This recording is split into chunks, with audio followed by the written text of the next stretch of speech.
사정이 다르니까 5월달에 뭐 한번 해보라. 예. 아버님 신청곡은 못 받아요? 실력이 없어. 아직 그렇게 하면 실례예요.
레파토리가 많이 늘어나셨네요.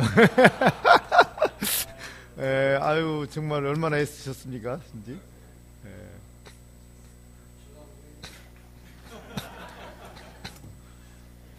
아코디언 붐이 일어날 것 같습니다. 여러분 분들이 많이 생기면. 자, 이번에는 우리 노 목사님께서 또 나오셔서 하모니카로 또 함께 해주시겠습니다. 오늘.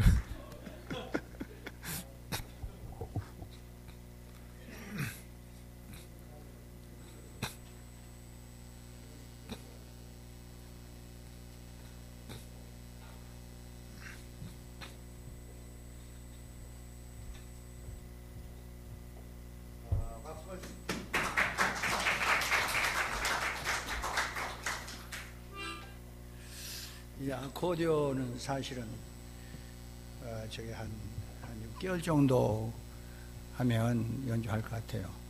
한 6개월 정도. 그래서 지금 저희 부교의 원로 목사님 열심히 지금 준비하고 계시고, 그리고 또 하원호 목사님, 그 김순정 사모님도 또 열심히 준비하고 계시는데, 이번 목요일 날 또 덕평입니까? 덕평에 가서 우리 모여서 또 연습하고 그렇게 하겠습니다. 가르치는 선생님이 이재기 목사님 교회 인해욱 집사님이라고 하시는 작곡도 하시고, 그런데 실력이 있으세요. 배우기를 원하신 분은 악기만 가지고 오시면 그냥 무료로 그렇게 가르쳐 드릴 수 있고, 사례는 제가 하고 이렇게 하면 되겠습니다.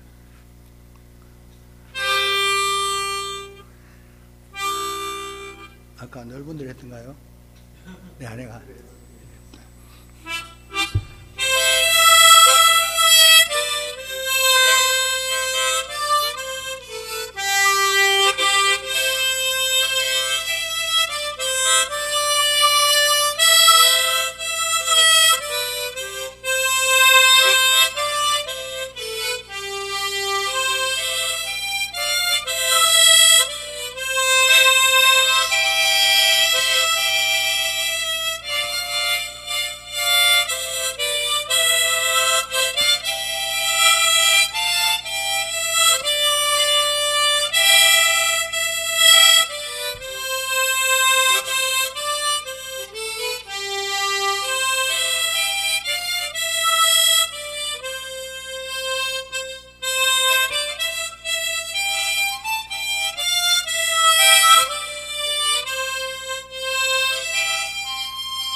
아유, 실력이 아주 많이 향상하셨네요.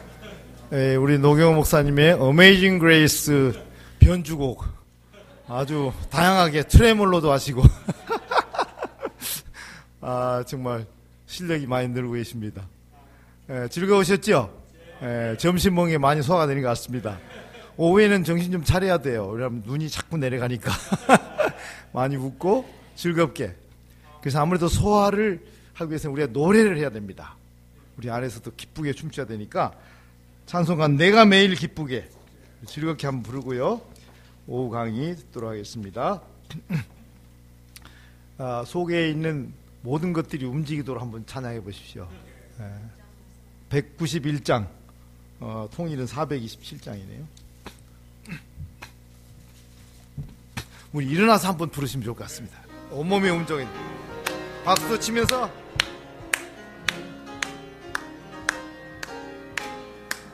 내가 매일 기쁘게 순례의 길 행함은 주의 팔이 나를 안보하며 내가 주의 큰 복을 받는 권된 비결은 주의 영이 함께 겜이라. 성령이 계시네 할렐루야 함께 하시네. 좁은 길을 걸으며 밤낮 기뻐하는 것 주의 영이 함께함이라. 전에 죄에 빠져서 평안함이 없을 때 예수 십자가에 죽은 힘입어 그 발 아래 엎드려 참된 평화 얻음은 주의 영이 함께함이라.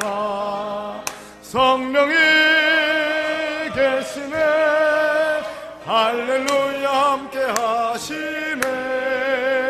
좁은 길을 걸으며 밤낮 기뻐하는 것 주의 영이 함께함이라. 나와 동행하시고 모든 염려하시니 나는 숲의 새와 같이 기쁘다. 내가 기쁜 마음으로 주의 뜻을 행함 주의 영이 함께 계시나. 성령이 계시네 할렐루야 함께 하시네. 좁은 길을 걸으며 밤낮 기뻐하는 주의 영이 함께함이라. 세상 모든 욕망과 나의 모든 정욕은 십자가에 이미 못을 박았네. 어두운 밤이 지나고 즐거운 짐 벗으니 주의 영이 함께함이라. 성령이 계시네 할렐루야 함께 하시네. 좁은 길을 걸으며 밤낮 기뻐하는 것 주의 영이 함께함이라. 아멘. 예, 다 착석하십니다. 목사님 나오실 때 우리 오후 강의도 끝까지 잘 인도해 주시도록 박수로 환영하겠습니다. 아유, 착석해 주십시오. 네. 이제 초여름에 들어선 이런 기분인데요. 정말 우리 노경호 목사님 또 사모님 와 엄청나게 축복이 되네요. 아멘. 감사드리고요. 오늘은 조금 일찍 마무리를 해드리도록 그렇게 하겠습니다. 저희들 그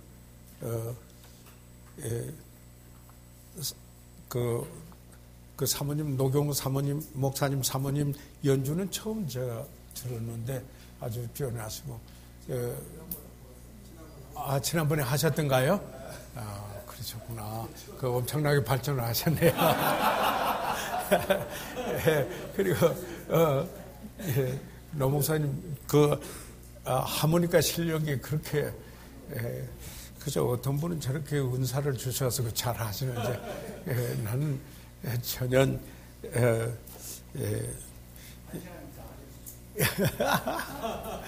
아이고 하여튼 감사드리고요.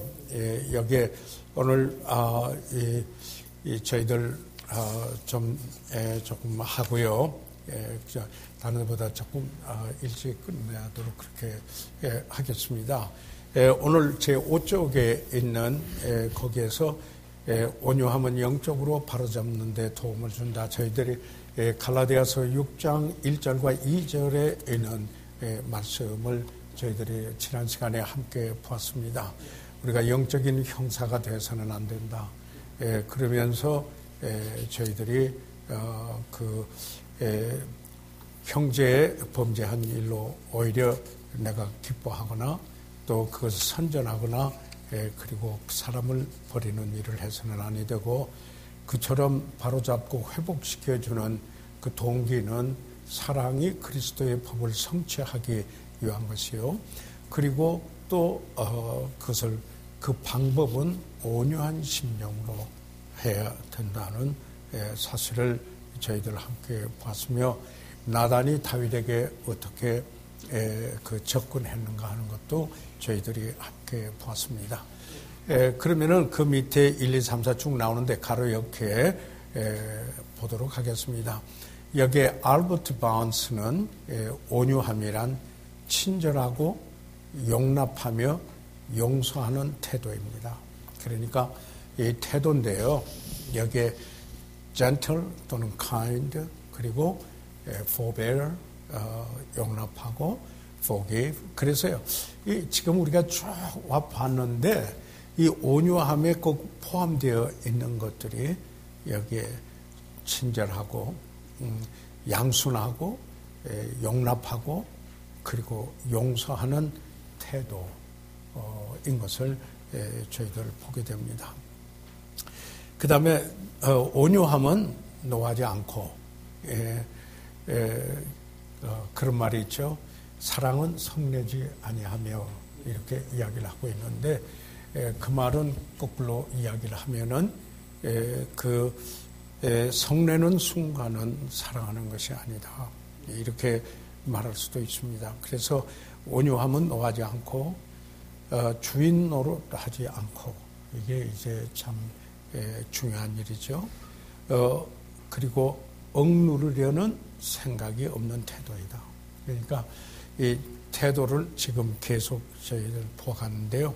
예, 노하지 않고 주인 노릇을 하려고 하지 않고 그리고 억누르려는 그런 생각이 없는 태도이다. 예, 그러니까 그러면서 세 번째로 저희들이 보면 온유함은 다른 사람의 허물 찾기를 좋아하지 않습니다. 아까 갈라디아서 6장 형제들아 사람이 만일 무슨 범죄한 일이 드러나거든 그 죄가 드러나거나 어떤 일이 드러났을 때야지 영적인 검사나 형사가 돼서는 아니 된다. 그래서 우리는 허물 찾기를 나서는 소위 어떤 수사기관처럼 해서는 안 된다는 걸 저희들 보았고요. 그 다음에 네 번째 온유함은 교회의 징계로 고통을 주려 하지 않는다. 필요할 때 징계는 하지만은 사랑의 동기가 돼서 징계를 하지만은 그러나 징계함으로 고통을 주려는 그런 일은 하지 않는다 이 말입니다. 징계로 고통을 주려는 이런 일은 아니에요. 그러니까 일종의 보복은 온유함은 그런 보복적인 징계는 안 한다 이 말입니다. 그걸 하지 아니한다. 예.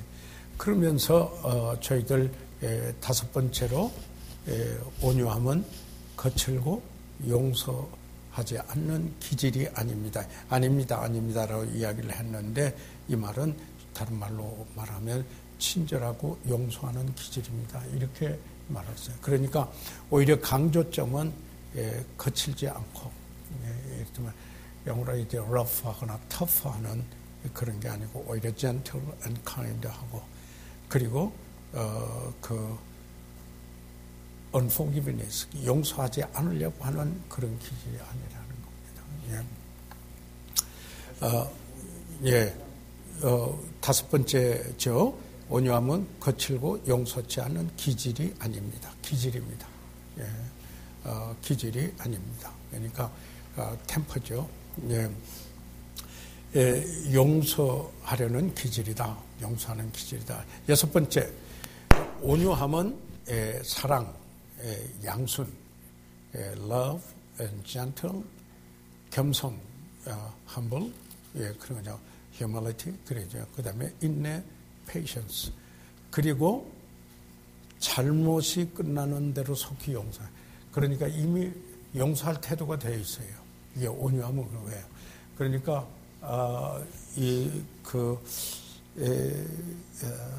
주님께서 뭐라고 했습니까? 몇 번이나 용서할까요? 네. 랍비는 3번까지 하라고 그러지 않았어요? 7번 할까요? 그랬더니 70번씩 7번이라도 7번 성경에서 무한을 나타내는 그런 숫자이기도 하죠. 그래서 우리가 그리스도인이 그리스도로 옷 입고 사는 삶 속의 덕목에 세상의 원리하고는 다릅니다. 그렇죠?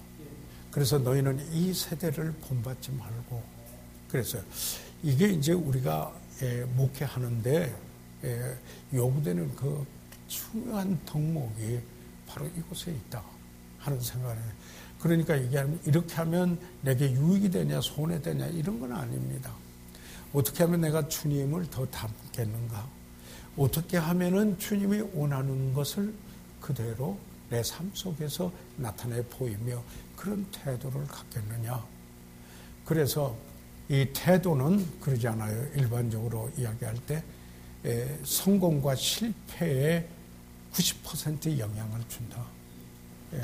그래서 어떤 태도를 갖는 게 중요한가? 목회자로서 영적인 리더로서는 이 온유함을 갖는 태도 이게 참으로 너무 중요하다라는 것을 보게 됩니다. 그리고 지난번에 용서에 대해서 우리 공부했잖아요. 용서하지 못하면은 목회 못하지 않아요. 그 다음에 그래서 7번째, 범죄한 형제를 회복시키는 자의 가장 근본되는 자격은 아까 우리가 봤어요. 온유함이다. 그 온유함으로, 온유한 심령으로 그를 바로잡고 이 온유함이 없으면은 결별하죠. 절대 바로잡지 않습니다. 그래서 스스로 가는 건 어쩔 수 없지만은 내가 가게 만든다거나 내보는 이런 것은 주님이 주시는 능력으로 내 자신으로 감당할 수 없을는지 모르지만은 주님이 주시는 은혜로 내 안에 계신 성령의 그 역사하심으로 그런 철학을 가져보려고 애쓰고 또 추구하고 노력해 왔습니다. 그 다음에 8번째, 온유함이 없을 때는 다른 사람을 책망하거나 권면을 시도해서는 안 됩니다. 온유함이 없을 때 책망하거나 권면을 시도하면 안 됩니다. 나단이 다윗을 찾아갈 때 1년을 걸렸고, 그리고 나단이 그 다윗에게 이야기할 때 가장 그 다윗의 마음에 터칭할 수 있는 그 이야기를 준비해가지고 갔다. 그러나 마침내 말해야 될 때는 담대히 말했다. 그러나 온유함이 없을 때는 다른 사람을 책망하거나 권면을 시도해서는 안 된다 하는 얘기입니다. 왜냐하면 여기에서는 회복이 안 되고 파괴뿐이 일어나지 않습니다. 그래서 참 이 하나님 말씀을 보면서 참 이건 내 힘으로는 아니로구나. 정말 내 안에 계신 성령께서 능력 주셔야 이것이 가능하다. 그래서 내게 능력 주시는 잔에서 모든 것을 할 수 있느니라는 말씀은 성령의 능력 가운데. 그래서 여기에 그러면은 온유함의 본을 좀 생각을 해보도록 하겠습니다. 온유함의 본은 첫째로 하나님은 모세를 통해 애굽에 10가지 재앙을 내리셨습니다. 그래서 이 엄청난 하나님의 기적적인 일을 행하시는 데 이래서 모세를 사용했습니다. 그런데 그 모세는 두 번째, 이스라엘 백성을 애굽의 속박에서 인도내냈으며 시내산에서 십계명을 받았습니다. 이렇게 쓰임을 받은 사람이 역사상 있습니까? 한번 우리가 돌이켜볼 필요가 있는 건, 그는 어떻게 하나님이 쓰시는 능력이 있는 리더였습니다. 그런데 세 번째, 성경은 모세를 그 누구보다도 지상에서 가장 온유한 자로 묘사하고 있습니다.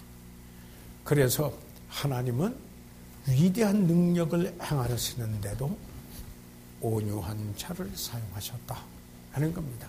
그래서 이 온유함은 연약함이 아닙니다. 예수님께서는 나는 마음에 온유하고 겸손하니 라고 이야기를 했는데, 그러면 예수님이 연약한 분이신가요? 아니죠. 그의 능력을 잘 컨트롤해서 다른 이의 유익을 위해서 사용할 줄 아는 그러한 그 controlled strength, 조절된 힘이다. 이렇게 말씀을 드릴 수가 있습니다. 그래서 민수기 12장 3절에 이 사람 모세는 온유함이 지면의 모든 사람보다 승하다. above all, 모든 사람보다도 성경에 제일 주님을 제하고는 가장 온유한 사람이 모세였다. 그 사실을 이야기합니다. 그러면서 우리가 생각하는 게, 모세도 여기에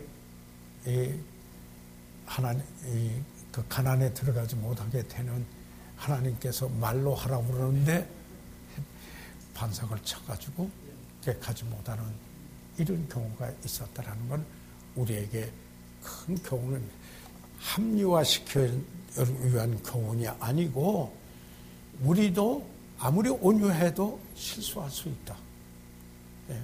그러나 하나님께서는 이 온유함을 이처럼 소중하고 귀중하게 격찬하셨다 하는 이 사실을 저희들이 봐야 될 필요가 있다라는 것입니다. 모세는 반대와 역경에 처했을 때, 사실 모세가 이스라엘 백성들을 인도할 때 얼마나 반대와 어려움을 처하였습니까? 그럼에도 불구하고 그의 온유함은 참으로 뛰어난 본이었다. 그래서 구약에서 온유함의 가장 큰 본보기는 모세였다. 그러면은 신약에 와서 보게 되면은 바로 그것은 예수님의 모습이다 하는 이야기입니다. 그래서 구약에 요셉이 제일로 예수 그리스도를 모형한 뛰어난 인물이라고 신학자들은 이야기를 합니다. 이제 타이폴로지, 모형론을 이야기할 때 대표적으로 요셉을 이야기하고, 선지자를 말할 때는 또 모세를 들어서 이야기하고는 그렇게 합니다. 그러면은 이 그리스도의 본은 약속된 메시아의 특징 중 하나는 온유함이었다. 그래서 여기에 보시면은 스가랴 9장 9절에 여기에 예수님에 대하여 그가 어떻게 예루살렘에 입성하실까를 예언한 말씀이 바로 여기에 스가랴 9장 9절에 있는 말씀입니다. 그리스도의 본에서 약속된 메시아의 특징 중에 하나가 온유함이었다. 그 다음에 스가랴서 9장 9절을 저희들 지금 보고 있습니다. 가로놓기는 잘 되어가고 있습니까? 내가 너무 빨리 가는 거 아닙니까? 자, 그러면은 이 스가랴서 9장 9절은 한번 같이 읽어보시겠습니까? 시작. 시온에 따라 크게 기뻐할지어다. 예루살렘에 따라 즐거이 부를지어다. 보라, 내 왕이 내게 임하나니 그는 공의로우며 구원을 베풀며 겸손하여서 나귀를 나타나니 나귀의 작은 것 곧 나귀 새끼. 여기서 이 겸손하다는 말이요, 다른 영어 성경에는 gentle, 온유하고 양순하다는 말로 번역이 되기도 합니다. 그래서 lowly, 겸손, humble, gentle. 그러니까 우리가 오전에 함께 보았던 것과 마찬가지로 온유와 겸손은 같이 갑니다. 그런데 여기에 교만은 전혀 반대. 교만은 자기 독단적인 주장, 아까 이를테면 온유에 반대되는 그런 이고, 그리고 교만은 극도의 자기중심적인 이기심에 의해서 대조를 이루는 것이다 하는 것을 저희들 보았습니다. 그래서 사실 여기에 스가랴서 9장 9절에 있는 말씀이 신약에서 응한 말씀이 마태복음 21장 5절에 있는 말씀이 되겠습니다. 여기에 마태는 사복음서에 그 레위 사람으로서 구약을 제일 많이 인용한 게 마태복음입니다.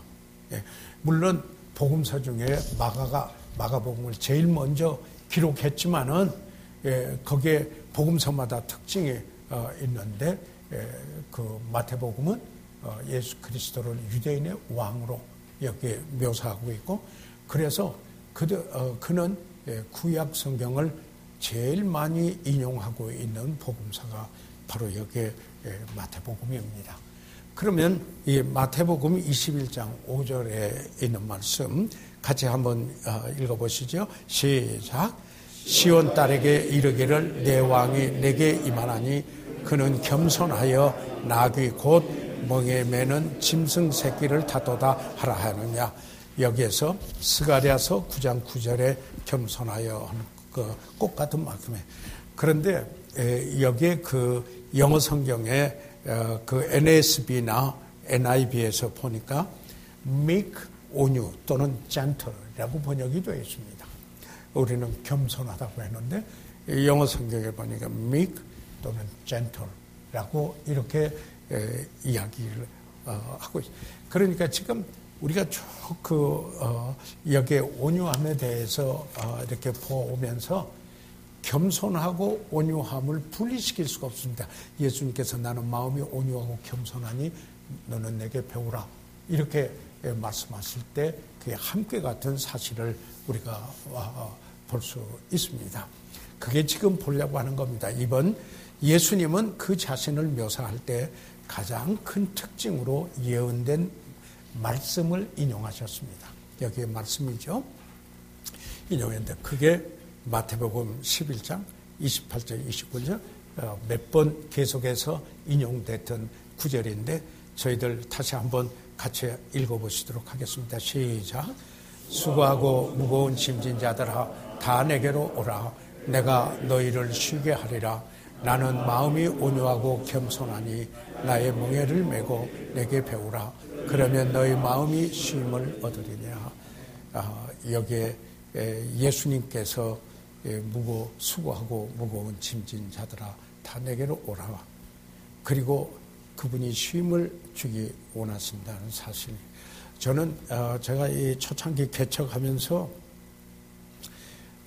그 쉼이 없더라고요. 사역하는데 어떤 경우에 쉼이 없어요. 그러다가 이 큐티를 하면서 기도하고 하나님 말씀을 하다가 이 말씀에 왔었어요.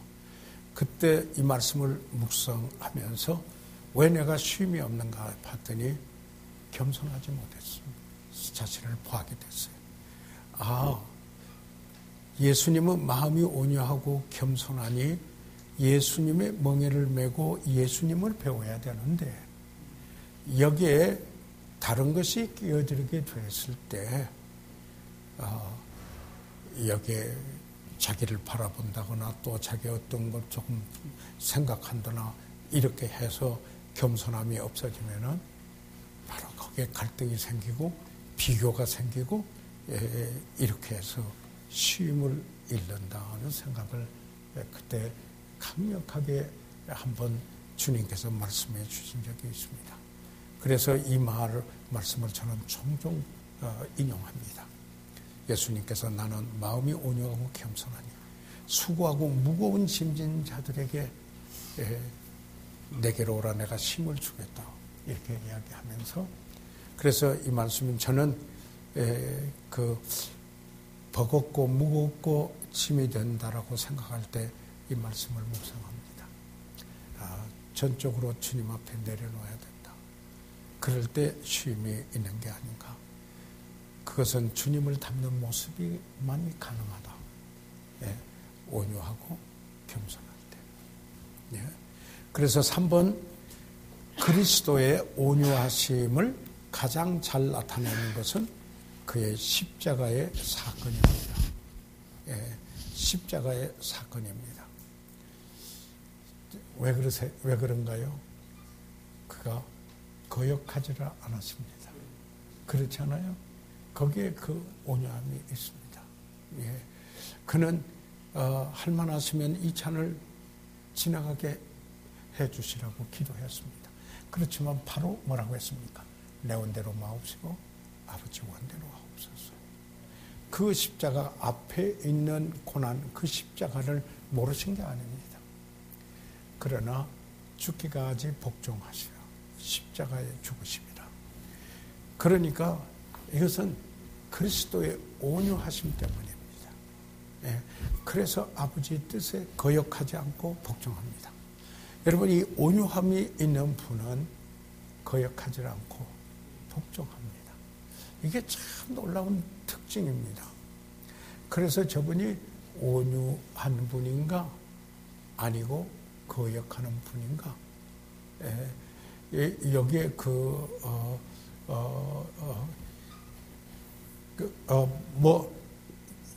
일부러 찾아내려고 그러는 게 아니라 우리가 주 안에서 주님과 동행하는 삶 속에 내가 주님의 그 품격을 사모하고 열망하고 있다면은 보여지는 일 중에 하나입니다. 분명히죠. 보여주는 일 중에 하나입니다. 그래서 네 번째 겟세마네 동산에서 아까 인용한 거죠. 내 원대로 마옵시고 아버지 원대로 하옵소서 라고 기도한 것은 그의 온유함을 나타낸 것입니다. 아멘. 사실 십자가를 두어두고 이렇게 이야기하는 것은 아버지의 뜻을 이루어 주십시오. 그래서요, 우리가 그러면 어떤 일을 할 때 결정을 하고 결단할 때 이게 쉽은가 안 쉽는가 그렇게 판단하지 않잖아요. 이게 뭐냐면 이게 내게 유익이 될 건가 유익이 되지 못할 건가. 아니 그런 측면이 없다는 거지. 하지만은 그게 판단의 기준은 아니지 않아요. 우리의 판단의 기준은 뭡니까요? 하나님의 뜻입니까? 아닙니까? 주님을 영화롭게 하는 겁니까? 안 하는 것입니까? 그러면은 내 원대로 마옵시고 아버지 원대로 하옵소서 이렇게 됩니다.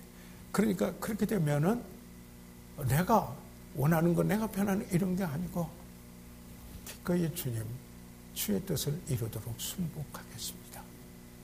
이게 온유함이더라고요. 맞습니까? 여러분 저는 이게 엄청나게 저에게 도전이 되는 겁니다. 솔직히 말해서 편해보고 싶은 때도 있습니다. 그러나 어떤 상황에 처했었을 때 하나님을 향하여 내 태도가 주님이 나에게 대하여서 그 마음이 온유하시고 겸손했는데 그런데 내가 어떻게 결단하고 그분을 따라가기 원하는가. 이것은 이제 실패한 때가 많지만은 바로 내 진정성에 대한 점검이다. 진정성에 대한 점검이다. 이건 너무나 중요하다라는 것입니다. 그래서 예수님의 십자가를 두어두고 예수님의 그 모습 속에서 우리가 이게 찾아봅니다. 그래서 다섯 번째, 예수님은 신문을 받는 자리에서, 재판받는 자리에서, 그 신문 받는 자리에서도 예수님께서 자신을 옹호했나요? 자신을 옹호하지를 않아요. 그러면서 내가 말하였도다. 이렇게 이야기하고. 이게 자신을 옹호하지 않고, 그리고 부당한 재판을 했습니다. 그렇죠? 그 결과를 했어요. 그러나 저항했어요? 반항했나요? 안 했습니다. 참, 그 예수님의 마음 속에는 여기에 내게 고통이 덜 되나, 더 되나, 이런 게 아니고, 내게 유익이 되나, 아닌가, 이런 게 아니고, 그는 정말 하나님의 뜻을 행하여 순종하기 원합니다. 온유함이 있었더라.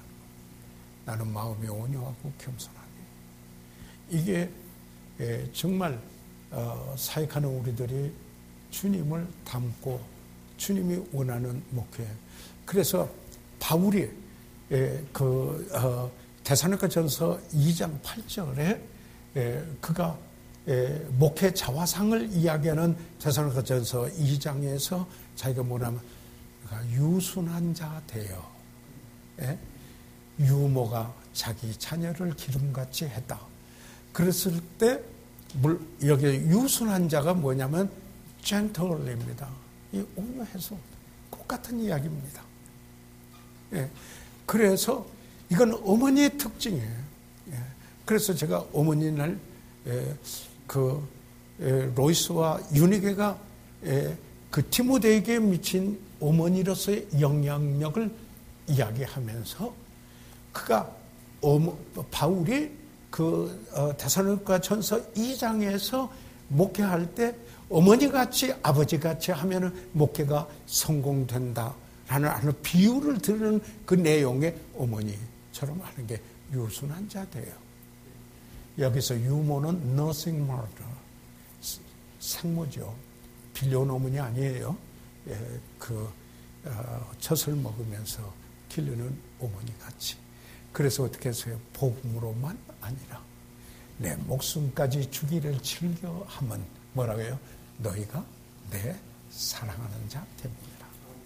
와, 정말 도전이 돼요. 정말 도전이 돼요. 이렇다면은 아직 우리 목사님들 그러지 않으세요? 정말 주님이 원하시고 기뻐하시는 목회 하고 싶다. 그런 목자가 되고 싶다. 그런 소원들이 있으시거든요. 그랬을 때 정말 우리에게 어떤 그 열망과 갈망이 일어나는가. 예? 여기에 볼 때 이처럼 여기에 온유한 유순한 자 돼요. 온유함. 거기에 갇혀서 겸손. 그러다가 보니까 그 절제까지 함께 합해지는 것을 저희들이 보지 않았습니까? 그게 대표적인 예가 이사야서 53장 7절이죠. 같이 한번 읽어보시겠습니다. 시작. 그가 곤욕을 당하여 괴로울 때에도 그 입을 열지 아니하였으며 마치 도수장으로 끌려가는 어린 양과 털 깎는 자 앞에 잠잠한 양같이 그 입을 열지 아니하였으며. 혹시 우리 목사님들께서 그 몽골에 가서 양 잡는 거 한번 보셨는지 모르겠어요. 예, 보신 분들 여기 있으시죠? 염소 잡는 거하고는 너무 다르잖아요. 염소 잡는 데는 발악을 하예요. 예, 그런데 양 잡는 건 양은 저항이 없어요. 참 신기해요. 그래서 여기에 뭐예요? 그가 곤욕을 당하여 괴로움을 당한다. 예수님이 오시기 700년 전에 이사야 선지자를 통해서 예수님이 어떻게 어떤 일을 겪으실까를 예언하신 게 그대로 신약에서 이루어지지 않았습니까? 그게 하나님 말씀이죠. 그 입을 열지 아니하였으며 마치 도수장으로 끌려가는 어린 양과 털 깎는 자 앞에 잠잠한 같이 그 입을 열지 아니하였도다. 예수님 십자가 지고 그 고난의 길 가시면서 예수님이 원망하고 불평한 말 입이 열던가요?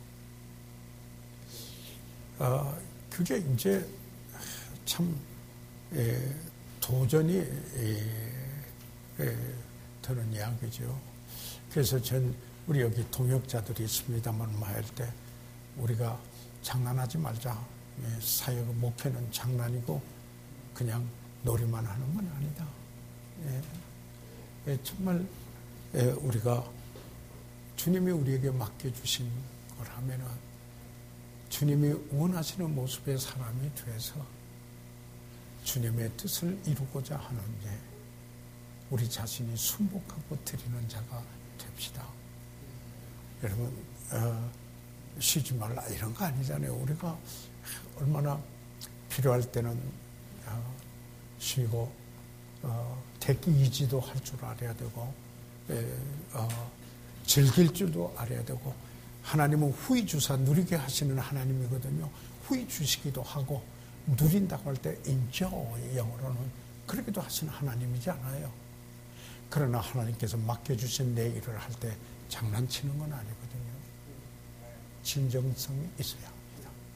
그리고 주의 일을 하는 데 있어서 우리에게 이런 통목이 있어야 할 거 아니냐.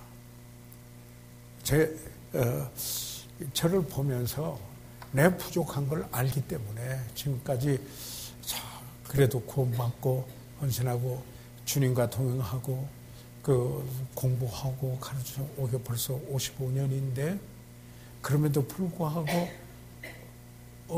어느 순간에 어느 모습에서 이건 아니지. 주님이 원하시는 모습이 아니야. 라고 보여질 때가 있지 않아요. 그래서 지금도 겉사람은 후패하지만 속은 날로 새롭도다. 예. 이러한 그 주님을 향한 열망을 가지고 아마 그것은 우리 그리스도인으로서 마지막 숨을 거두는 순간까지 그래야 되지 않겠습니까? 이를테면 여러 가지 외부적인 여건 때문에 그걸 망각해 하는 그런 사건이 일어나는지만 제가 이거 하나씩 조지 투레트 목사님이요, 참 이분이 그 달라스에 있는 제일 침례 교회에 목회를 47년인가 단임 목회를 하셨어요. 그리고 그 다음에 크루스웰 목사님이 또 그만큼 하셨다가 나중에 원로 목사님하고 훨씬 50년을 넘어서 두 분 목사님이 100년 이상을 단임 목회를 하고 세계에서 10대 교회로 유지했던 그 교회가 달라스의 제일 침례교 아닙니까? First Baptist Church. 그래서 제가 이 장기 목회를 하는 분의 그 출판된 책은 한번 전부 수집해 봐야 되겠다. 그래서 조지 투레트 목사님 책을 출판된 것을 전부 다 한번 모아봤어요. 이 책방에 가서 물어가지고 있는 거는 다 해봤어요. 그리고 크루스웰 목사님 책도 출판된 것은 무조건 픽업을 했어요. 그래서 사전을 두고 다 봤다 이런 건 아니에요. 필요할 때 언제든지 가서 볼 수 있도록 많이 봤지만은 봤지만은 그런 볼 수가 있어요. 근데 이 조지 투레트 목사님이 연세가 많았어요. 그래서 병원에 입원하게 됐어요. 병원에 입원을 하시면서 헛소리를 가끔 하시게 돼요. 그래서 간호사에게 미리 이야기를 해요. 운전할 때. 근데 간호사도 그리스도인이고 그 교회에 나온 자매였어요. 거기에서인데 미국에서는 보호자가 옆에 있기가 어렵잖아요. 이야기를 했어요. 자매 그 간호사 첫 이름을 부르면서 혹시 내가 의식불명 중에 말에 실수가 있고 그렇다면은 하나님을 그 이름을 영화롭게 못하는 말이나 그런 행동이 나오면은 자매 그건 내 본뜻이 아니야. 그러니까 그거 알아야 돼. 그건 정말 내가 원하는 거 아니야. 내가 의식을 잃고 잘못해서 나도 모르는 사이에 그런지 모르지만은 그건 내 뜻이 아니야. 그걸 미리 이야기를 해놔요. 이 목사님이 주무시고 일어났는데 이 간호사가 그래요. 목사님 아무리 그러신다고 그렇게 주무신 중에 아니 의식 없는 중에 그런 말씀을 하세요. 그랬어요. 놀래려고 그랬어요. 그런데 이 말씀을 들은 그 조지 투레트 목사님 눈에서 눈물이 쭉 흘러요. 내가 모르는 사이에도 내가 의식이 없는 사이에서도 내가 하나님께 영광 돌리지 못하고 기쁘게 해드리는 그런 말과 행동 그걸 했다면 내가 마음이 슬프고 슬픕니다. 그러니까 이 간호사가 아니요 목사님 내가 목사님 놀려드리려고 한 얘기예요. 그랬어요. 그 유명한 일화가 있습니다. 그러니까 그게 뭐냐면은 마지막 순간까지 주님과의 관계 속에서 그렇게 주님을 기쁘게 해드리고자 하는 열망, 아멘. 그 열망이 그에게 있었다라는 사실입니다. 이게 저희들의 그 열망과 거룩한 소원이 되어야 하지 않겠습니까?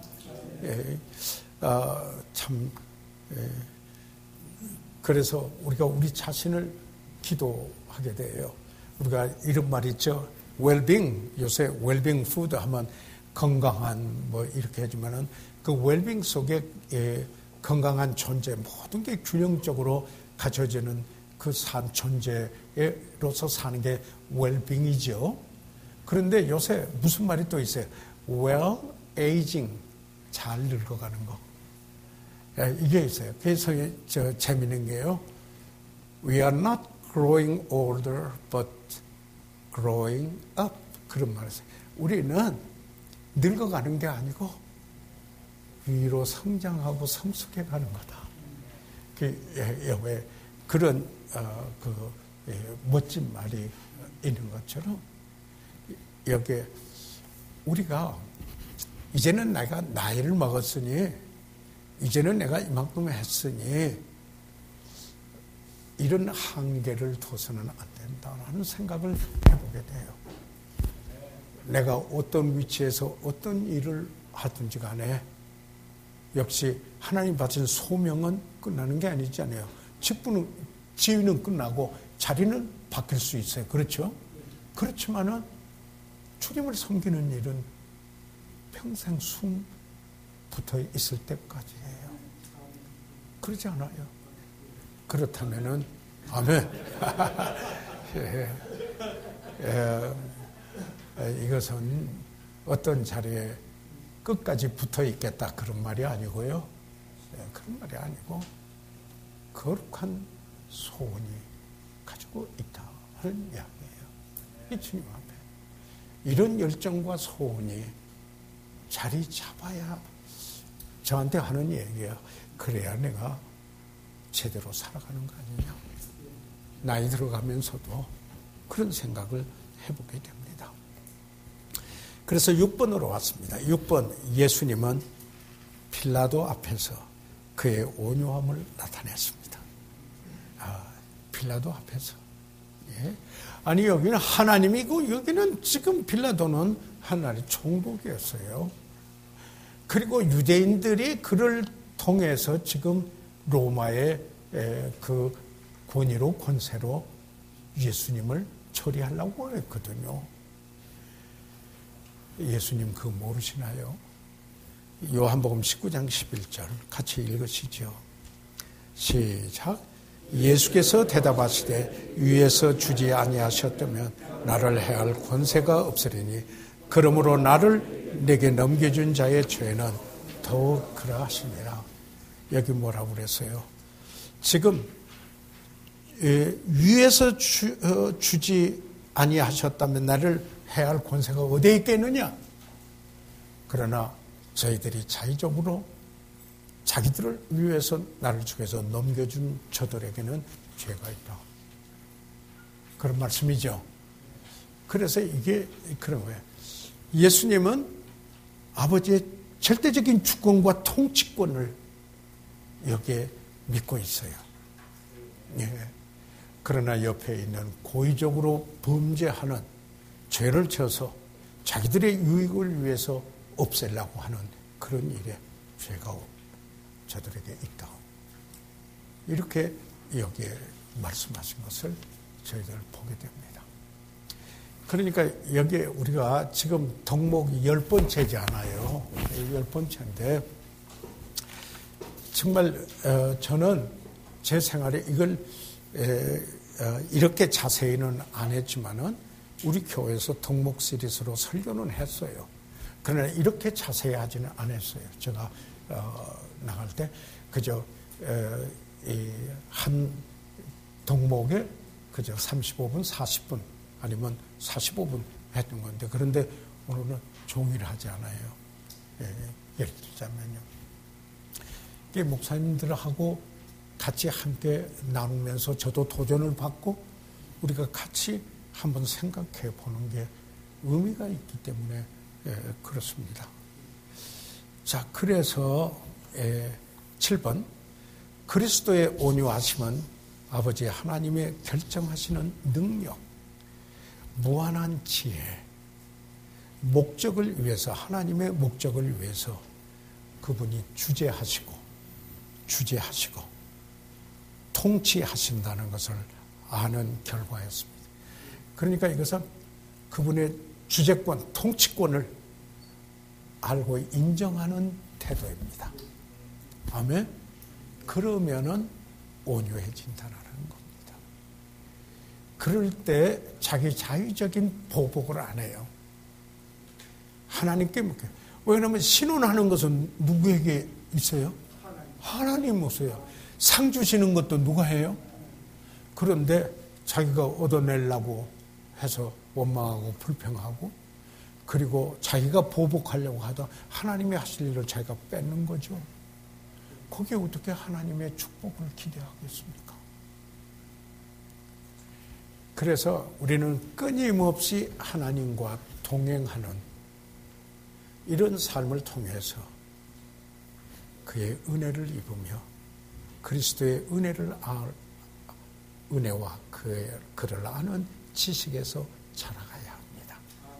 그를 닮아가야 합니다. 맞습니까? 자, 그러면은 온유함의 방법, 온유함의 방법. 여기가 이제 중요해요. 그래서 좀 스피드를 내지만은요, 이제 얼마 안 남았습니다. 온유의 방법. 이거는 거듭난 사람의 특징이에요. 이건 인위적으로 되는 게 아니라 새 생명을 가지고 새 사람 되고 있는 거듭난 사람에게서 나타나는 덕목이고 특징이지 자기 자신의 저기에서 오는 게 아니다 하는 거예요. 이렇다면 자기가 쌓아서 이루려고 하는 것은 어느 한순간에 바벨탑이 됩니다. 절대로 바벨탑이 돼서 교만해지거나 예를 들면 무너뜨려집니다. 그래서 골로새서 3장 10절 그리고 12절 10절 같이 읽으시죠. 시작. 새 사람을 입었으니 이는 자기를 창조하신 자의 형상을 좇아 지식에까지 새롭게 하심을 받는 자니라. 새 사람을 입었으니 우리는 자기를 창조하신 자의 뭐예요? 형상에 따라 형상을 좇아 지식에까지 새롭게 하심을 받는 자입니다. 우리가 아는 것도 날마다 새로워져야 합니다. 맞습니까? 우리가 배우기를 중단하면은 그때부터 영향력의 중단이 옵니다. 그래서 이건 끊임없이 해야 돼요. 그래서 그리스도의 형상을 좇아하니까 이거 보세요. 우리 덕목 훈련 바로에 딱 맞는 말이에요. 그래서 그 형상을 따라 가기 위해서 추구하기 위해서 내가 지식에까지 새롭게 하심을 얻는다. 이런 시간이 좀 그런 모습 그게 됐으면 참 좋겠습니다. 맞습니까? 그래서 그 다음에 12절 같이 또 한번 읽어보시죠. 시작. 그러므로 너희는 하나님의 택하신 거룩하고 사랑하신 자처럼 긍휼과 자비와 겸손과 온유와 오래 참음을 옷 입고. 사실 그분이 택하신 것은 우리 특권이 갖기 위해서 택하심이 아니고 그분의 목적을 이루기 위해서 택하셨다. 이렇게 보는 게 바로 보는 겁니다. 나를 택해 주셨다 볼 때 그분의 은혜와 긍휼로 여기지 않고 그래서 내가 특권을 누린다 생각하면 전혀 의도가 달라집니다. 전혀 의도가 달라지죠. 그러나 목적을 두고 나를 택하셨다 하면은 그 목적을 이루기 위하여 그 자리에 있게 됩니다. 아멘. 이 사실이 너무나 중요하지 않느냐. 그래서 그런 분 보세요. 특징을 보세요. 다시 거룩하고 사랑하신 자처럼. 누가 하나님이 그러셨어요. 그래서 그분처럼 뭔가요? 긍휼과 자비와 겸손과 온유와 오래 참. 이게 성령의 열매 아닙니까? 그리고 온유라고 하는. 그래서 어느 분이 이런 비유를 했어요. 나는 포도나무요. 이제 나는 너희는 가지요. 나는 참 포도나무라. 그러면은 가지의 사명은 열매를 맺는 건데 포도가지에 포도송이가 열려 있는데 우리는 9개 상이한 구슬이 주머니에서 서로 찰랑거리면서 다른 특징을 내면서 마찰하고 서로 잘났다 뭐 해서 깨기도 하고 이런 게 아니고 포도송이 같은 거다. 여기에 한 나무의 가지로서 서로 간에 맺어지는 이 포도송의 열매다. 이렇게 이야기하는 거예요. 그래서 이 연관돼서 성령의 열매는 사랑과 희락과 화평과 오래 참음. 계속 그리고 참 양선 온유 그리고 오래 참음 그리고 양선 절제 뭐 이렇게 쭉 나가는 것을 저희들은 서로 연결되어 있다라는 겁니다. 그래서 품격은. 그래서 그 다음에 바로 나옵니다. 두 번째 성령의 열매입니다. 성령의 열매입니다. 그래서 갈라디아서 5장 22절 23절 아까도 봤지만은 여기에서 성령의 열매는 단수라고 말씀을 드렸습니다. 여기에 성령의 열매들 개별적으로 읽는 게 아니고 서로 연결되어 있다. 같이 읽으세요. 시작. 오직 성령의 열매는 사랑과 희락과 화평과 오래 참음과 자비와 양성과 충성과 온유와 절제니 이 같은 것을 금지할 법이 없느니라. 이것은 여기에 성령의 열매가 맺힐 때 이 9가지 특성을 가진 열매가 맺어집니다. 서로 간에. 사랑하는데 못 참겠어요. 말이 돼요? 아니, 성경적으로 말이 됩니까? 안 되죠. 사랑은 오래 참고, 사랑은 온유하며, 사랑은 시기하지 아니하며 주의하지 않아. 보시기 바랍니다. 사랑은 자기 유익을 굳지 않고, 그렇죠? 사랑은 뭐예요? 견딘과, 그렇죠?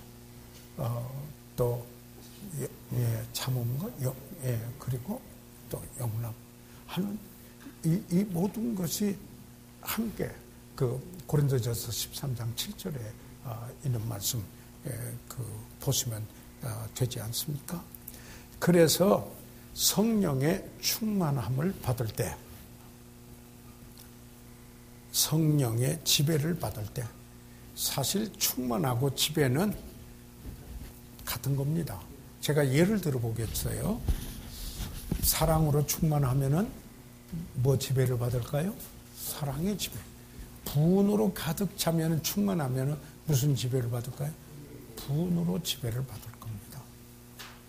그래서요, 저는 주님이 가르쳐 주신 그 기도를 따라서 기도할 때 하늘에 계시는 우리 아버지요. 우리 아버지니까 얼마나 기도하기 편합니까? 아버지니까. 그죠? 아빠 그런 거 아니죠. 아버지세요. 아버지의 이름이 거룩히 여기심을 받으시옵소서. 오늘 기도하고 내가 중보하고 기도하는 모든 일에 하나님의 이름이 높임을 받으시고 영광을 받는 그 일이 되게 해 주십시오. 이렇게 하죠. 아버지의 하나님의 나라가 임하옵시고, 나라에 임하옵시고, 하나님께서 통치하시는 내 개인 생활과 내 가정과 그리고 내가 속해 있는 공동체와 교회와 그리고 궁극적으로는 주님의 왕이 되시는 그 나라를 세우시는 그 나라가 임하게 하는데, 지금 그러기 위해서 그 나라가 확장되도록 구령하게 도와주시고 성령 충만해서 성령 지배를 받게 해 주십시오. 저는 그 부분에 그렇게 기도를 합니다. 그러고 나서 아버지의 뜻이 하늘에서 이룬 것 같이 땅에서 이루어지이다 라고 하면서 그 다음에 이제 필요를 위해서도 기도하고 여러 가지 이야기를 하는데요. 그래서 성령 충만함을 받을 때, 지배를 받을 때 그리스도를 닮게 되는데, 그때 예수님같이 온유함이 있게 됩니다. 아멘. 온유함이 있게 됩니다. 성령 충만할 때 그 결과 나타내는 뭐예요? 능력이 있어요. 어떤 능력이에요? 전도하는 능력이 생겨요. 복음 전하는데 능력이 있어요. 성령이 너에게 임하시면 너희가 권능을 받고, 그렇잖아요. 예루살렘과 온 유대와 사마리아와 땅끝까지 이르러 내 증인이 되리라. 그러지 않았어요. 그렇기 때문에 성령에 임하면 그리스도의 복음을 전하는데 능력이 있어요. 맞습니까? 성령 충만하면, 우리가 구원받을 때 성령이 임하고, 그리고 성령 충만함을 받으면은 그러하다 이 말입니다. 그 성령 충만함을 받으면은 manifestation of Christ, 그리스도를 현현해요. 그게 뭐예요? 성령의 열매를 맺어서 그리스도의 품격을 이루면서 거기 어떤 일이냐? 온유함이 있어요. 아멘. 온유함이 있어요. 네. 사실 그래서 주님을 닮아가게 됩니다. 성령 충만하면은요, 그리스도를 영화롭게 하려고 그래요. 성령이 오면은 그가 나를 영화롭게 할 것이라고 그랬습니다. 맞죠? 요한복음에. 네. 그래서 여러분 그 성령 충만함을 입으면은 사실 에베소에서도 보니까 요즘 소란스럽게 이야기하는 거 그런 게 아니더라고요. 질서가 있더라고요. 그래서 관계의 변화가 와요. 성령 충만하면은 기쁨이 있어 시와 찬미로 노래하고, 범사에 감사하고, 겸손해서 그리스도를 경외함으로 피차 복종하고. 그래서 뭐예요? 아내들은 남편에게 순종하고, 남편들은 아내를 그리스도께서 교회를 사랑하여 자신같이 하고, 자녀들은 부모에게 주 안에서 순종하고 공경하고, 부모는 자녀들을 노엽게 하지 않고. 그러잖아요. 그뿐만 아니라 여기에 그 종들은 여기에 직장 생활을 저기 한다면은 여기에 그 상사에 대할 때 직장에서 죽게 하듯 하고, 그리고 상사의 입장이라면 나도 위에 주인이 계신 것 같이 해야 된다. 그러니까 성령 충만하고 나서 쭉 관계 이야기가 나는 걸 볼 때요, 성령 충만하면 관계를 잘 맺어요. 아멘. 이 사실, 예. 여러분 비성경적이거나 비복음적이거나 그리고 적그리스도적인 것과 같이 한다 이런 거 아니에요. 이런 거 아니에요.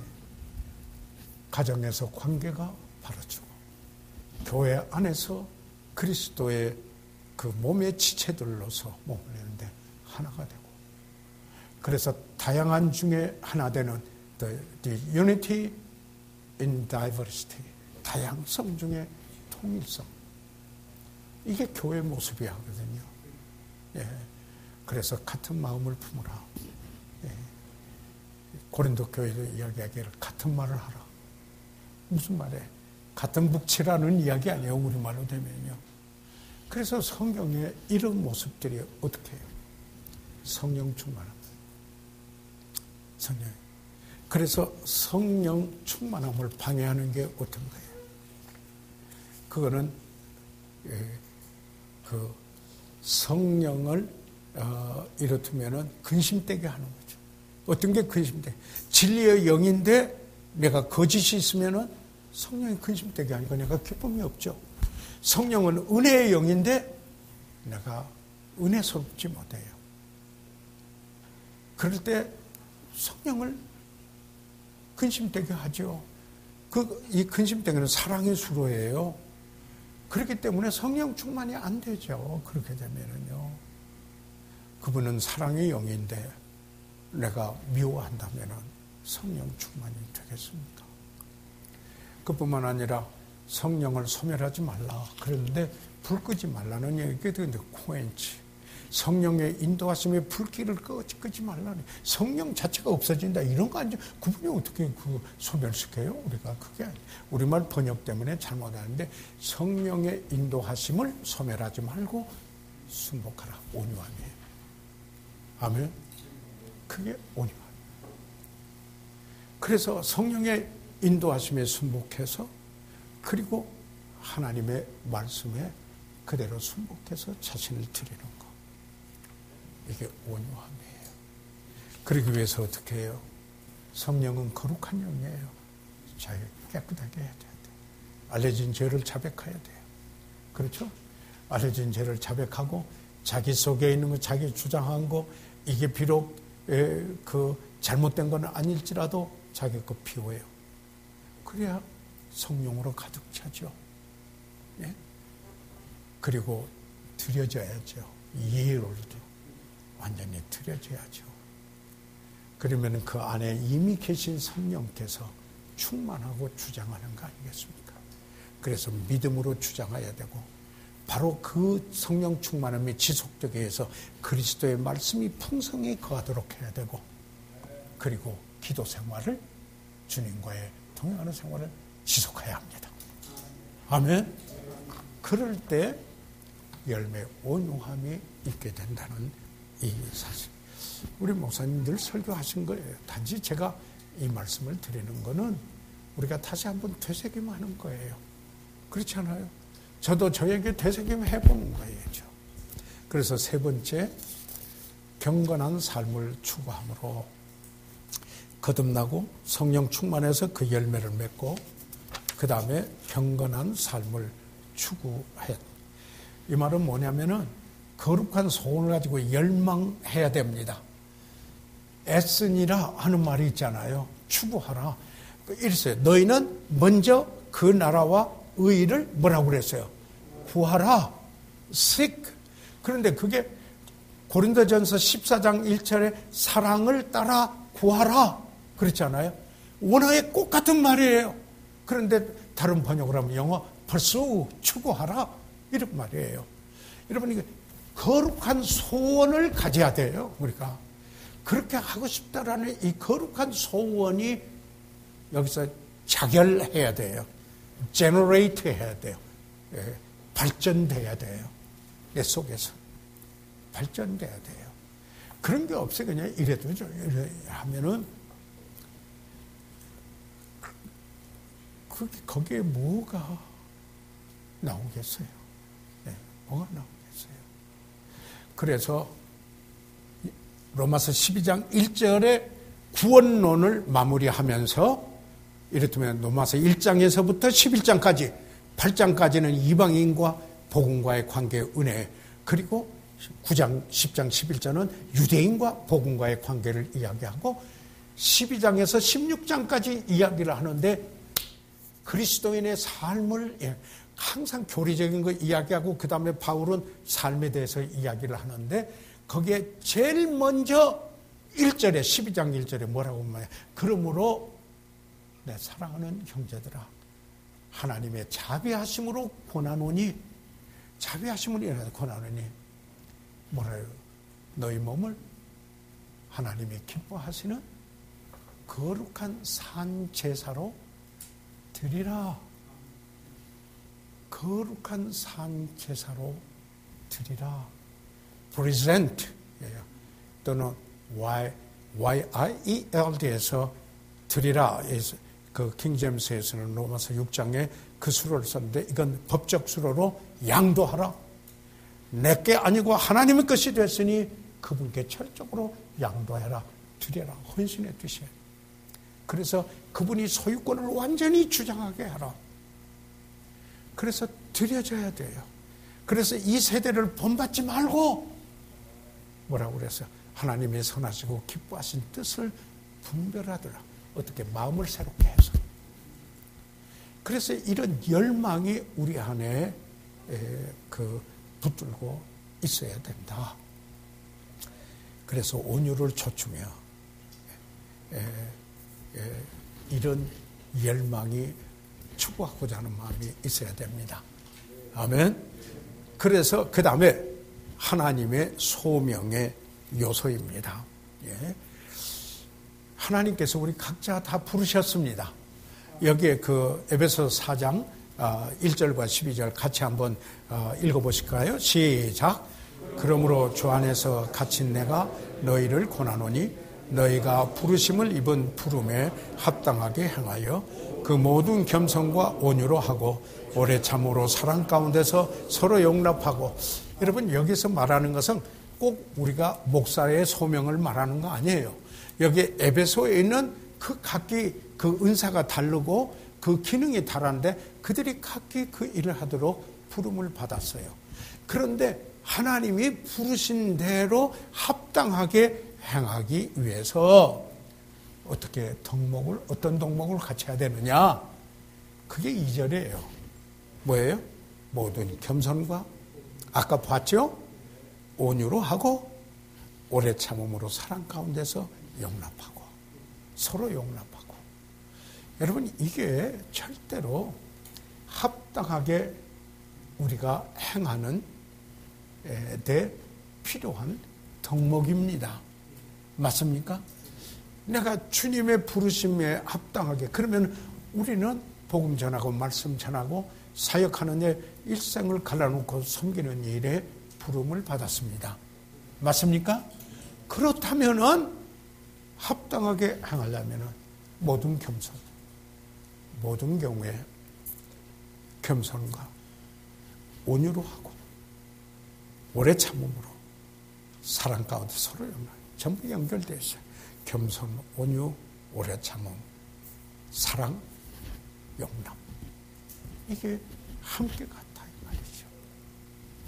그래서 거기에 그러기 위해서 끊임없이 말씀과 기도로 하나님과 동행하며 자신의 태도와 행동을 유의하여 돌아봐야 합니다. 말씀과 기도로. 그 다음에 두 번째, 온유함은 알력 중에도 나타납니다. 컨플릭트가 있어요. 우리가 죄성이 있어서 인간관계에 알력이 생겨요. 여러분은 안 그렇습니까? 저는 알력이 생겨요. 때가 있어요. 컨플릭트가 생겨요. 그럴 때 온유함이 작동해야 합니다. 여기에서 온유함이 작동해야 된다. 예. 그래서 디모데후서 2장 24절 아까 봤죠? 저희들이요.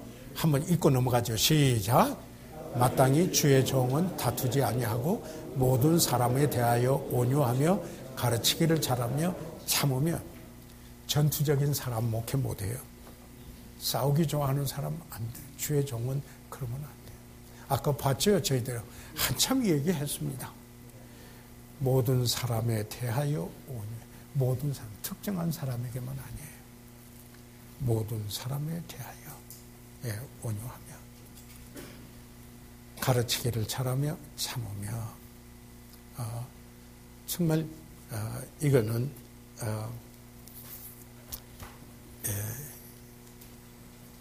우리가 자기하고 연관되어 있는 사실요. 자기에게 제일 잘하는 사람에게 사실 어떤 때 온유하지 못할 때가 있어요. 어떨 때 보면 내 모습이 그래요. 네?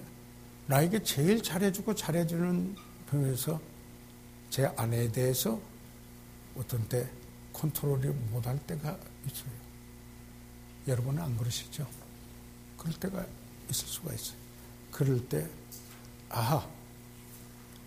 모든 사람에 대하여 온유하며. 여기에 목회자는 하려면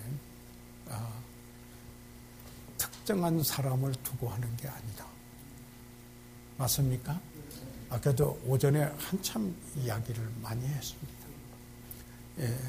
모든 사람에 대하여 온유하며, 그리고 가르치기를 잘 가르치는 사람은요, 온유하고 인내하는 사람이에요.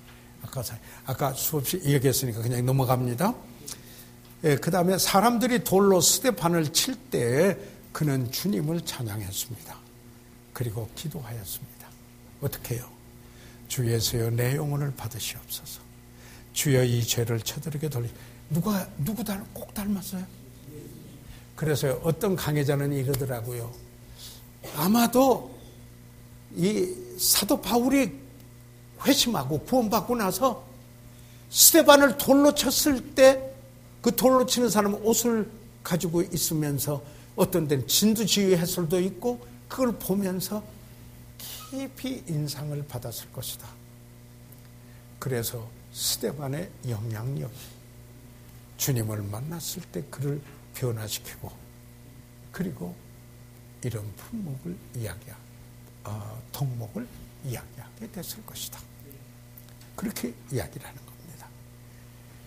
그래서요, 온유함은 그 다음에 대화 중에도 나타납니다.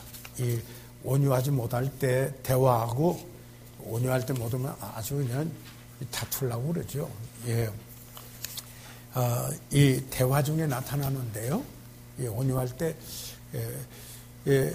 욥은 재산과 자녀를 잃고 건강마저 잃었습니다. 그럴 때 초조해진 그 진실함에, 초조해진 아내는 그 진실함에 뭐라고 그랬어요? 하나님을 욕하고 죽으라 그랬어요. 그래서 이 찰스 스윈들 목사님은 여기에 이 자매들을 이를테면 존중하는 의미에서 우리가 보통 말하는 것하고 좀 다르게 이야기하더라고. 얼마나 남편이 고통스러운 게 안타까웠으면 남편의 고통에 참여해서 차라리 빨리 죽으시오. 이런 의미였지 않았겠느냐. 이렇게, 그 찰스 스윈들 목사님은 이제 그렇게 이야기를 해요. 근데 이제 우리 일반적으로 다 강해자들은 아내마저 그랬다. 이렇게 이야기를 하죠. 여하튼 간에 욥기 2장 10절. 여하튼 간에 욥기 2장 10절. 같이 읽으세요. 시작.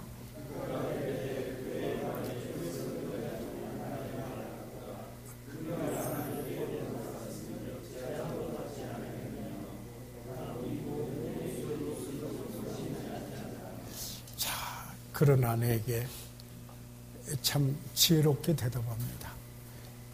입술로 범죄하지 않습니다. 욥이 너무 멋지고 훌륭한 분이더라고요. 너무 그래서 성경을 가지고 설교하고 늘 이야기를 하면서 아직도 내 모습이 여기까지도 이럴 때가 있거든요. 그러니까 뭐예요? 어리석은 여자 중 하나 같습니다. 예. 그러면서 설명해요. 아니, 상기시켜요. 우리가 복 받았잖아요. 어디서 온 복이에요? 하나님이 주신 복이 아니에요? 그러면 하나님이 재앙도 줄 수 있으신 분이 아니에요? 그분의 통치권을 또 이야기를 해요. 그래서 여기에 보니까 그 온유함인데 통치권을 믿지 않으면 온유함이 안 돼요. 하나님, 이 모든 일에 욥이 입술로 범죄치 아니하니라. 참 얼마나 통제력이 온유함이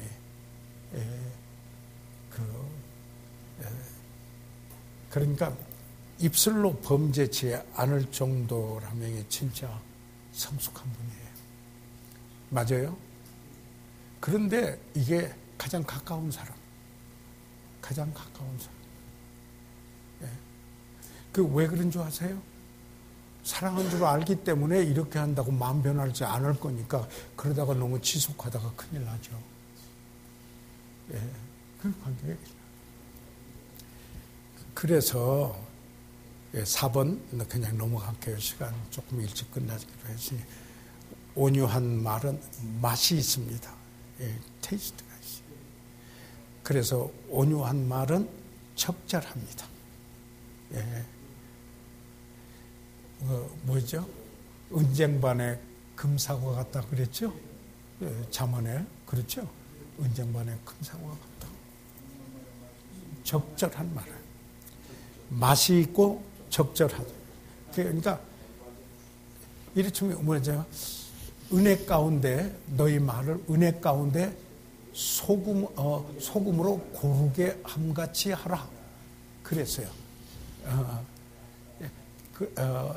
여기에 사랑 가운데선가 그래가지고 듣는 자에게 은혜를 끼치라. 이런 거예요. 그래서요, 이 언어 생활이 자기 속에 있는 게 밖으로 나와요. 그래서 제일로 알력이 있을 때 어떻게 하느냐? 온유함이 없는가? 이게 컨플릭트가 있을 때 알력이에요. 알력이 아니고 알력. 알력이 있을 때 그렇게 되는 거예요. 그래서 그 다음에 다섯 번째가 되죠. 행동에서 온유함을 나타내야 돼. 그러니까 행동도 사람은 여러분 목회자 자격 중에 구타하지 아니하며 하는 말이 나오지 않아요. 그렇죠? 행동에서 이것은 구타하는 것. 그러니까 그 태도에서도 여기에 참 중요한 거. 제가 말씀드릴게요. 4번 말은 맛이 있습니다. 그리고 온유한 말은 적절합니다. 그리고 5번이 행동입니다. 행동에서 온유함을 나타내야 합니다.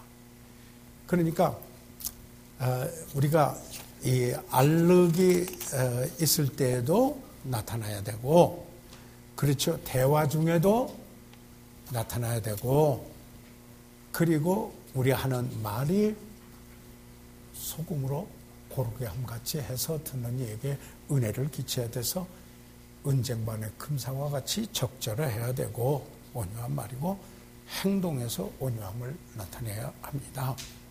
그래서 한 교회 역사가 여기 떨어져 있으면 안 되는데 제가 적었네요. 한 교회 역사가의 말을 빌리면은, 한 교회 역사가가 아니고 한 교회 역사가의 말을 빌리면은 현대 교회가 위기를 당하는 것은 태도 때문이다. 태도 때문. 태도 때문이라고 말해요. 맞습니까? 정말 이 태도 때문입니다. 그래서 6번째, 바로 잡을 때, 아까 그거 했어요. 그래서 여기는 그냥 가로넣기만 넣어드릴게요. 바로 잡을 때 온유함을 나타내야 합니다. 회복시켜줄 때, 아까 말씀 드렸는데요. 우리는 영적인 형사나 검사가 돼서는 안 된다. 그 허물이 드러나면은 그를 바로잡기 위해서, 그러면은 왜 그렇게 잡으려고 하느냐? 사랑이 동기가 된다. 2절이었어요. 그래야 된다. 그러면 어떤 방법으로 해야 되느냐? 온유함으로 해야 된다. 그래서 그리스도의 사랑을 실천하게 되고, 그 다음에 한번 중요한 건, 나도 그런 시험을 받을 수 있기 때문에 유의해라, 두려워하라. 이렇게 끝에 그 오전에 그 말씀에 적용했는데요. 그 다음에 5번째, 온유함은 구원으로 아름답게 합니다. 온유할 때 사람들이 내가 구령자가, 성공적인 구령자가 잘 돼요. 할 때. 시편 149편 4절에 같이 한번 읽으세요. 시작. 여호와께서는 자기 백성을 기뻐하시며 겸손한 자를 구원으로 아름답게 하심이라. 사실 이 온유하고 겸손한 자가 구원으로 아름답게 하십니다. 이렇다면 내가 복음을 전한 자일 뿐만 아니라 복음을 받는 사람의 태도도 동일합니다. 두 가지 양면에 역사하는 것입니다. 자, 그러면은 저희들 여기에서 한번 보고 싶은데요. 11쪽에 왔습니다. 이제 간략하게 마치죠. 조절된 힘은, 이거는 이제 뭐냐면 이런 말을 쓰기도 합니다. 온유함을 이야기할 때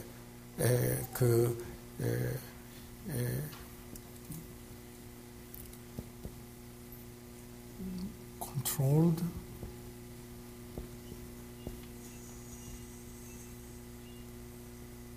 strength, 그러죠?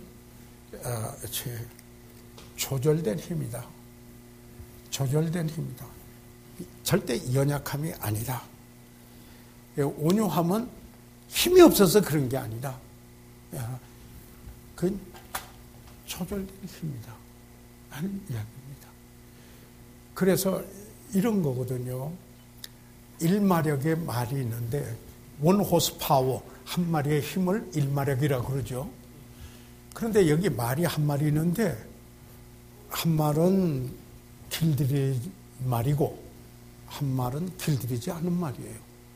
길들이지 않은 말은 100명이 달라붙어도 그 일마력을 효과 있게 쓸 수 없어요. 그런데 길들인 말은 어린 소녀도 일마력의 힘을 그대로 사용할 수가 있어요. 예. 그래서 온유함은 연약함이 아니다. 조절된 힘이다. 예. 하는 이야기입니다. 그래서 조절된 힘은 연약함이 아닙니다. 그런 말에 여기다 놓고 온유함이라고 이렇게 가로치기 옆에 설명을 해 놓으시면 좋을 것 같습니다. 두 번째, 온유한 사람은 어려운 환경 속에서도 다른 사람을 향하여 친절합니다. 이제 나같이 말씀해요. 우리 집사람이 지적하듯이 밖으로 표정이 그대로 나타난 사람에게는 참 유의해야 될 겁니다. 예. 그래서 온유한 사람은 어려운 환경 속에도 다른 사람을 향하여 친절합니다. 예. 그래서 아브라함은 40세가 되면은 자기의 표정에 대한 책임을 지라 그랬잖아요. 표정관리. 그래서 꼭 여러 사람 앞에 서게 될 때는 기도하고 서게 됩니다. 저는 여러분 이름 한 분 한 분을 오늘도 대면서 하나님 앞에 간절히 기도하고 왔습니다. 기도하고 왔습니다. 세 번째, 다른 사람이 고려하지 않는 행동을 할 때 고려합니다. 어떤 사람이 별로 고려하지 않게 행동할 때가 있거든요. 그런다고 똑같이 하는 게 아니고 고려합니다. 그런데 보세요. 서양 문화가 헬레니즘하고 히브리즘하고 영향을 받았어요.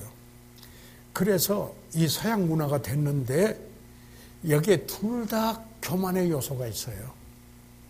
꼭 그래야 합니다. 그래서요, 서양 문화에 있는 사람은요, 힘을 앞세고, 그래서 나중에 그게 실용주의가 돼요. 영미 사상이 실용주의.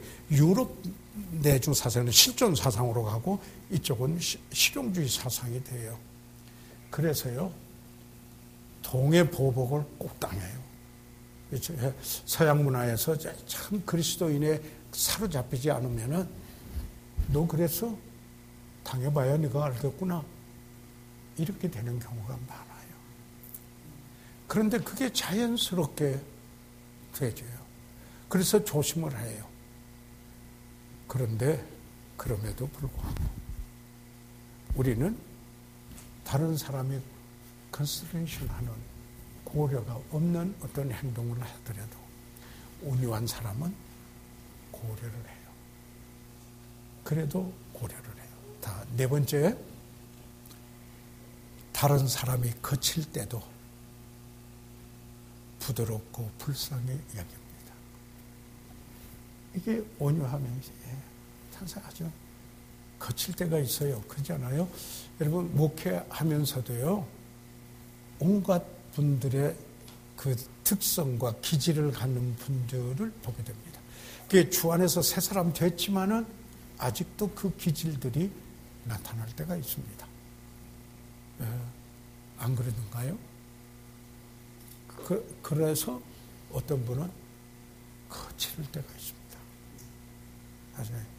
아주 정면 도전할 때가 있습니다. 이제는 젊었을 때 목회할 때 보면은요, 정면 도전할 때가 있습니다. 전에 한번 말씀드렸죠. 어느 분이, 목사님, 사랑 말만 하지 말고 정말 사랑해보세요. 나한테 정면으로. 그래서 바로 정면으로 그분 바라보고 사랑합니다. 그랬어요. 바로 그 자리였어. 예. 비록 내가 잘 전달은 못됐다 할지라도 사랑하는 건 여전하기 때문에. 부드럽고, 거칠 때도 부드럽고 불쌍히 여깁니다. 그 다음에 다른 사람이 시끄럽고 요란할 때도 조용하고 친절합니다. 참 우리 목사님 사모님들께서 조용하고 친절합니다. 조용하고 친절합니다. 예. 오전 그리고 오후까지 사실 이 강단에 서 있는 사람은 해내지만은 앉아서 듣는 게 더 어려워요. 그런데 잘 들어주셔서 감사합니다. 하나님께서 그래서 딱 20분 빨리 끝냈습니다. 그 대신 쉬는 시간 없이 끝냈습니다. 뭐요? 제가 기도를 해요. 그러면 우리 이효준 목사님 광고 좀 하고 그렇게 할게요.